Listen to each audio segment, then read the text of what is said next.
Disa orë përpara nisjes për në Bruksel, kryeministri Edi Rama mblodhi grupin parlamentar në kryesinë e kuvendit. Kësaj mbledhje gjithashtu ju bashkua dhe Belinda Balluku, e cila tashmë është e pezulluar nga posti i zëvendës kryeministres dhe ministres së infrastrukturës dhe aktualisht gëzon vetëm statusin e deputetit. Pas vendimit të kushtetueses, Rama thot se nuk ka urgjencë për trajtimin e kërkesës së SPAK për arrestimin, si dhe paralajmëroi ndërhyrje në legjislacion për të zgjidhur këtë ngërç institucional. Tre konkluzione nga mbledhja e grupit parlamentar pas mosvendimit të gjykatës kushtetuese dhe rivendosjes së pezullimit të ministres, nga funksionet e padelegueshme kushtetuese, nga anëtarët të qeverisë, tek ai presidentit të Republikës dhe jo vetëm, nuk mund të pezullon kurse si nga askush duke u nisur nga një emër i përveçëm, sepse pezullimi paralizon funksionin, pra institucionin që ai apo ajo drejton.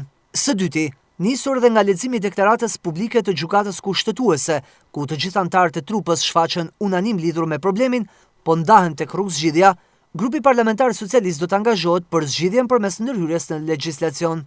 Së treti e vetmja pale përmbushur nga rikthimi i pezullimit është SPAK-u, që në kushtet e pezullimit mund të vazhdoj krejt qetësisht hetimin përkatës, ndërkohë që deri në adresimin ligjor të zgjidhjes nuk ka asnjë urgjencë për të trajtuar kërkesën që SPAK-u bëri pas rënies së masës së pezullimit. Një shtesë nga ana ime, SPAK-u nuk preket, vetëm mbështetet. Liria dhe e drejta e çdo prokurori për të hetuar çfarë do qofte, këdo qoftë nuk preken, vetëm garantohen. Pavarësia kushtetuese e pushtetit legjislativ dhe ekzekutiv gjithashtu nuk preken, vetëm garantohen. Pas shprehjes së gjyqtarëve të kushtetueses, radhën e ka mbledhja e Komisionit të Mandateve për shqyrtimin e kërkesës së SPAK, të cilët kërkojnë heqjen e imunitetit të deputetit me qëllim arrestimin e saj.